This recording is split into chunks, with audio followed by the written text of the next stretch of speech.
Monday evening sorry 2, 3 நாளாக கொஞ்சம் video upload பண்ண முடியல. ஸோ இன்றைக்கி ஈவினிங் தர்ணிகா ஸ்நாக்ஸ்க்கு வாழைக்காய் சிப்ஸ் தான் கேட்டிருந்தா.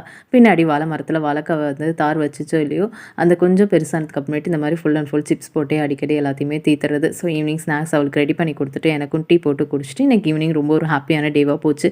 என்னென்னு பார்த்தீங்கன்னா, பெரிய பொண்ணு ஜெயிஸ்தா பார்த்தீங்கன்னா ஃபாரஸ்ட் டிபார்ட்மெண்ட் நடத்துகிற நாமக்கல் டிஸ்ட்ரிக்ட் லெவலில் இங்கிலீஷ் ஆரட்டோரிக்கலில் ஃபர்ஸ்ட் ப்ரைஸ் வாங்கியிருந்தா. ஃபாரஸ்ட் மினிஸ்டர்கிட்டையும் நாமக்கல் கலெக்டர்கிட்டையும் தான் பார்த்தீங்கன்னா ப்ரைஸ் வாங்கியிருந்தா. ஸோ அவள் ப்ரைஸ் வாங்கினா. ஆனால் எனக்கு சின்ன பொண்ணுக்கு வீட்டுக்காருக்குலாம் பார்த்தீங்கன்னா நாங்களே என்னமோ ப்ரைஸ் வாங்கின மாதிரி அவ்வளோ ஒரு சந்தோஷம். ஏன்னா டிஸ்ட்ரிக்ட் லெவலில் நிறைய ஸ்கூல் வந்து பார்ட்டிசிபேட் பண்ணியிருந்தாங்க அந்த டைமில். அதில் இவளுக்கு ஃபர்ஸ்ட்டுங்கும் போது எங்களுக்கு ரொம்ப ரொம்ப சந்தோஷமாக இருந்துச்சு. இந்த டைமில் அப்பாவை தான் எல்லோரும் ரொம்ப மிஸ் பண்ணோம். ஏன்னா பார்த்தீங்கன்னா பெரியவனா அப்பாவுக்கு ரொம்ப ரொம்ப பிடிக்கும். ஸோ வந்து 10th அவ்வளோ மார்க் எடுத்த போது சரி, ட்ராயிங் காம்படிஷனில் வின் பண்ணா. அதுக்கப்புறமேட்டு இப்போ இந்த மாதிரி காம்படிஷன்லாம் வின் பண்ணும்போது அப்பா இருந்திருந்தாங்கன்னா இன்னும் ரொம்ப ரொம்ப சந்தோஷப்பட்டிருப்பாங்க.